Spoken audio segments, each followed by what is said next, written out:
Olá, você que me assiste, tudo bem? Eu sei que muitas pessoas costumam interpretar os 3 primeiros capítulos do Gênesis, como eles dizem, de forma espiritual.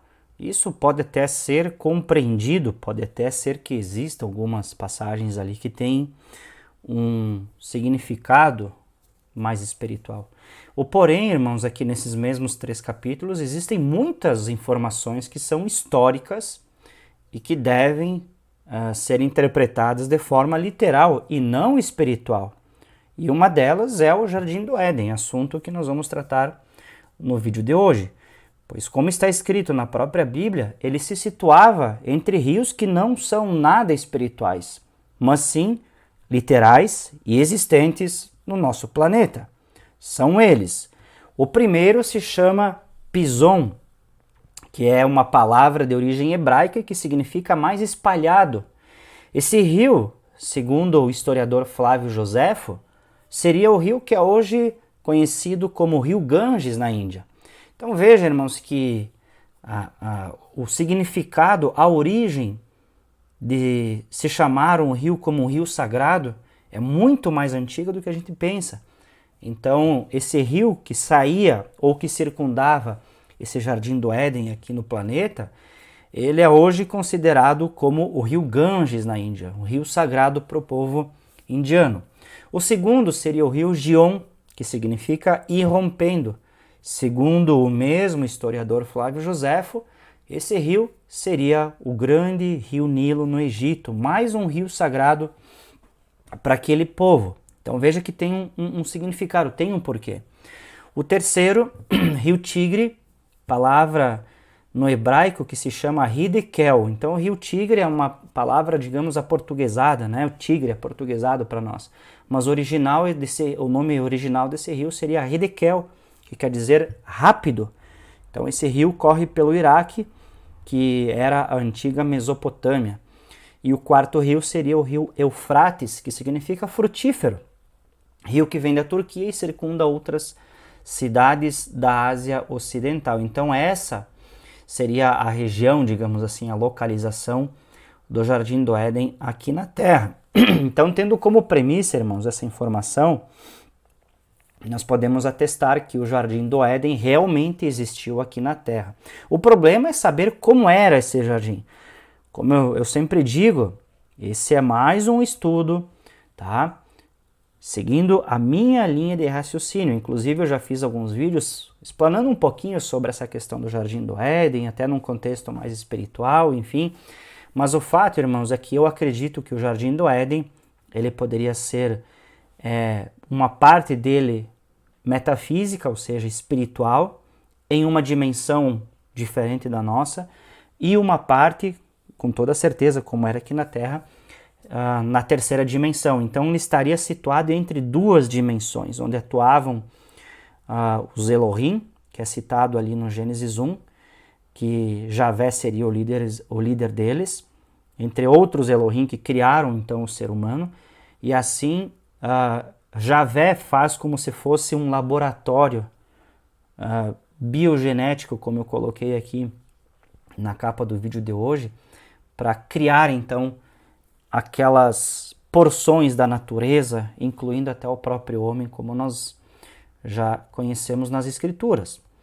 Então veja, irmãos, que eu acredito que o Jardim do Éden era um laboratório de experiências genéticas de Javé, porque na Bíblia diz que Javé, como eu disse, um dos Elohim, criou e formou o ser humano que conhecemos hoje, segundo a sua imagem e semelhança, né? Ou seja, a imagem e semelhança dos deuses, Gênesis 1, 26 e 27. Então, Javé não criou o ser humano como se o mesmo não existisse, como se não existisse nenhum ser humano na Terra, mas criou como um aperfeiçoamento daquele ser primitivo que já existia. E isso, irmãos, embasa outros estudos que eu já apresentei aqui no canal, onde eu falo que antes de Adão e Eva, outros seres humanos já existiam sobre a face da Terra, mas diferentes como conhecemos hoje. Eram seres mais primitivos, então estou colocando essa imagem ilustrativa para embasar onde o Homo sapiens que nós conhecemos hoje seria então o ser inteligente, o ser que tem a sapiência, o conhecimento, né? Tanto do bem como do mal, o ser humano que conhece das coisas espirituais. Aí entra a história da árvore do conhecimento do bem e do mal, que já falei em vídeos anteriores, certo? Então não estou dizendo que o homem evoluiu de uma forma, digamos, mágica, do macaco, né, do primata, que ele veio há milhares e milhões de anos evoluindo de um ser primata. Mas eu acredito, irmãos, que o ser humano era um ser primitivo, quase que irracional, sabia pouquíssimas coisas. E se você reparar, no capítulo 1 do Gênesis diz que Deus criou o homem à imagem e semelhança dos deuses, né? Façamos o homem à nossa imagem e semelhança. E depois diz que Javé ele formou o Adão do pó da terra. Ou seja, houve um experimento biogenético em cima de um ser primitivo, irmãos, considerado como homem, tá? Aí a ciência diz que é do macaco, enfim, pode até ser que tem um parentesco, mas eu não acredito nessa evolução, digamos, ao acaso, do primata até chegar ao Homo sapiens, tá? Então, é por isso que a ciência, né, hoje ela classifica uma série de seres primitivos, desde o Homo habilis até o Homo sapiens, né? Homo habilis até o Homo sapiens, como a própria ciência fala, né? Então, eu acredito que essa evolução aconteceu quando Javé cria o Homo sapiens a partir de um ser humano primitivo e ali coloca, então, as suas atribuições genéticas no DNA do ser humano, e ele passa, então, a ter mais racionalidade do que o ser primitivo. Aí, quando Adão e Eva, eles experimentam, assim dizendo, do fruto da árvore do conhecimento do bem e do mal, o que estava no cérebro lacrado do neocórtex, que Javé cria o ser humano propositalmente para que não tenha esse conhecimento, a sua mente espiritual, assim dizendo, os assuntos mais elevados se abrem na mente de Adão e Eva. E assim, posteriormente ao Homo sapiens, surge o homem moderno que nós conhecemos hoje em dia, tendo essa evolução significativa dos seus pensamentos, podendo então adquirir as ideias mais abstratas. Então, irmãos, veja que por que eu acredito que o Jardim do Éden era um laboratório genético de Javé? É porque quando Javé forma o Homo sapiens, este possuía as habilidades intelectuais de nomear coisas e de classificar as espécies do meio ambiente a qual ele estava vivendo. Intelectualidade essa que seus antecessores nunca obtiveram. Por isso que eu acredito que aí houve o que a ciência chama de elo perdido, que não descobriu como houve essa evolução, esse salto evolutivo entre essas duas espécies. Então aqui entra a história que a Bíblia fala, né, que havendo, pois, o Senhor Deus, no caso Javé, formado da terra todo o animal do campo. Veja, esses animais, irmãos, eu vou explicar por quê. São formados ali no Jardim do Éden, nesse laboratório, tá? Biogenético. E ali Javé forma toda a ave dos céus. Ele então os trouxe a Adão para este ver como lhes chamaria. Intelectualidade é essa, irmãos, que o ser primitivo antes de Adão e Eva não possuía. Então veja que Javé faz o ser humano, então tem a capacidade agora de... Ele forma o Homo sapiens e coloca nele a capacidade, então, de nomear, de domesticar os animais que Javé mesmo criara, e também a natureza, as plantas, ter conhecimento, né, das plantas do campo, como é dito. E esse campo seria esse laboratório que Javé criou, né? E tudo que Adão chamou a toda alma vivente, isso foi o seu nome. E Adão pôs os nomes a todo o gado, e as aves do céu e a todo animal do campo. Ou seja, isso se refere ao que estava sendo criado dentro do Jardim do Éden, tá, irmãos? Mas para o homem não se achava ajudadora idônea, Gênesis 2, 19 e 20. Lembrando, irmãos, que essa nomeação, seria para Adão dar para aquilo que Javé havia criado dentro do Éden, está certo? Por isso que eu digo que é um laboratório, um lugar de experimentos biogenéticos. Entretanto, irmãos, essa criação aconteceu nas cercanias, ou seja, o lugar onde se situava o Jardim do Éden, que estava onde os rios citados anteriormente existiam, e 2 deles ainda podem ser vistos, tá? Por isso que eu especulo que esses dois rios, o Pison e o Gihon, sejam o Nilo e o Ganges, até como o Joséfo fala. Por isso, então, foi um laboratório de formação do meio ambiente, digamos assim, para que o homem aprendesse a domesticar tanto as plantas, irmãos. O que é domesticar as plantas? Ter conhecimento das suas propriedades alimentícias, nutritivas e curativas, né? Sabemos que os remédios vêm das plantas, como também a domesticação dos animais a seu favor, ou seja, para lavrar a terra. Depois vem toda a questão que o homem passa a ter a sua primeira profissão como pastor do campo, como agricultor, que depois vem a questão de Abel e Caim, né? Então, essa domesticação seria para que os animais pudessem trabalhar a seu favor, né? Então, seria coerente dizer, irmãos, que Adão começou um trabalho de classificação e de domesticação da natureza criada por Javé dentro do Jardim do Éden, e que esta nomeação e classificação, irmãos, ainda dura até hoje, onde existem muitas descobertas de espécies da natureza sendo feitas, seja de plantas, aves e insetos, que não foram criados dentro do Jardim do Éden. É isso que eu quero dizer, tá? Lembrando que se nós analisarmos pelo lado das plantas, a grande maioria nos serve como componente de cura, como eu disse, seja interior como no exterior do corpo humano, né? Então esse foi o propósito inicial criado por Javé, mas hoje, com a ganância dos dominadores desse mundo, nós podemos perceber o quão ricas são as indústrias farmacêuticas que detêm o controle das medicações que não curam o mal pela raiz, mas que apenas aliviam os sintomas. Por isso que tem toda esse olho grande sobre a Amazônia, né? Porque ali tem a grande farmácia natural do nosso mundo, né, irmãos? Bom, assim eu acredito que os Elohim, ou seja, os deuses co-criadores, porque Javé não é o criador original, irmãos, ele é um co-criador da divindade, da deidade superior, ele é uma divindade co-criadora. Eles, Javé, juntamente com esses outros deuses co-criadores, fizeram nascer, digamos, em sua câmara de criação, chamada Jardim do Éden, ou no chamado, podemos chamar um gigantesco laboratório particular de Javé, ali fizeram nascer todo tipo de planta, de vegetação e animais para domesticação humana, que foi conhecido como Jardim do Éden. E eu acredito, irmãos, que o que é de planta venenosa, que diz lá que ia ter cardos, espinhos nas plantas, é o que o homem, depois de ser expulso desse Jardim do Éden, encontra na natureza selvagem. Ou seja, o que era criado dentro do Éden, irmãos, era para que o homem pudesse utilizar. Agora, o que estava fora dali, então seriam animais selvagens, né? Vê que não fala que Javé criou leão, que criou rinoceronte. Fala de animais do campo, como o boi, todo o gado e as aves. Ou seja, aquilo que hoje, irmão, serve dentro da cadeia alimentar do ser humano, né?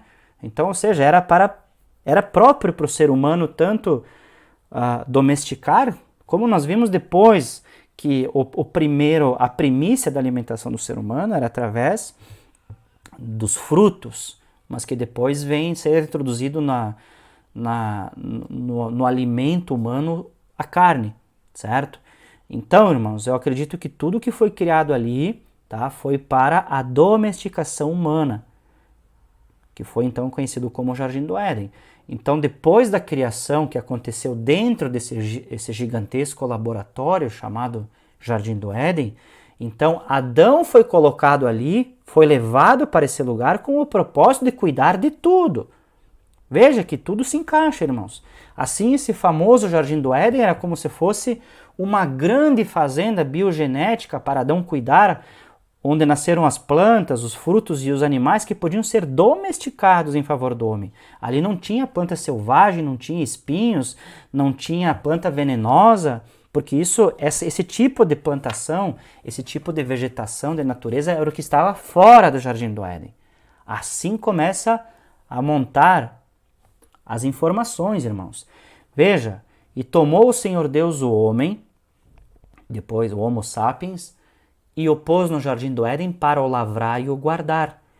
E ordenou o Senhor Deus ao homem, dizendo: de toda a árvore do jardim comerás livremente, mas a árvore do conhecimento do bem e do mal dela não comerás, porque no dia em que dela comeres, certamente morrerás. Aqui entra então a parte espiritual da passagem, porque não pode existir uma árvore física, natural, que contém um fruto do conhecimento do bem e do mal. Por isso que eu acredito que o Jardim do Éden era um lugar que era extrafísico e físico, era situado em duas dimensões ao mesmo tempo.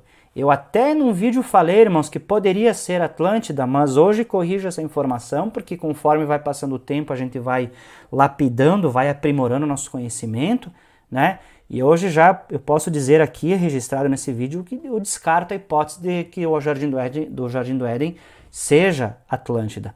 Mas eu creio que seja um lugar específico em que existiam duas dimensões ali dentro das cercanias desses rios, né? Então repare que primeiro Javé forma o Homo sapiens, assim dizendo, né? Que diz, e formou o Senhor Deus o homem do pó da terra e soprou em suas narinas o fôlego da vida, e o homem foi feito alma vivente. E plantou o Senhor Deus um jardim no Éden, do lado oriental, e pôs ali o homem que tinha formado. Então, foi somente depois que Javé faz o Jardim do Éden, depois que o homem é colocado ali dentro, e foi somente depois que Javé permitiu que Adão vivesse nesse jardim, então, para que ele cuidasse, né, que trabalhasse nessa grande fazenda biogenética, assim dizendo. Bom, irmãos, para nós encerrarmos, para não se alongar nesse estudo, um fato curioso que eu quero abordar em outro assunto, tá? É que depois do dilúvio naquela região, há cerca mais ou menos de 13 mil anos atrás, Javé lhe preserva, irmãos, as sementes dessas plantas do Éden e os animais que tinham sido criados nesse jardim, ou seja, nesse grande laboratório. Irmãos, vamos ser inteligentes, vamos ser pessoas que pensam com coerência. Na arca não foram literalmente falando todas as espécies de animais do mundo, mas sim foram colocados ali apenas os embriões desses animais criados no Éden.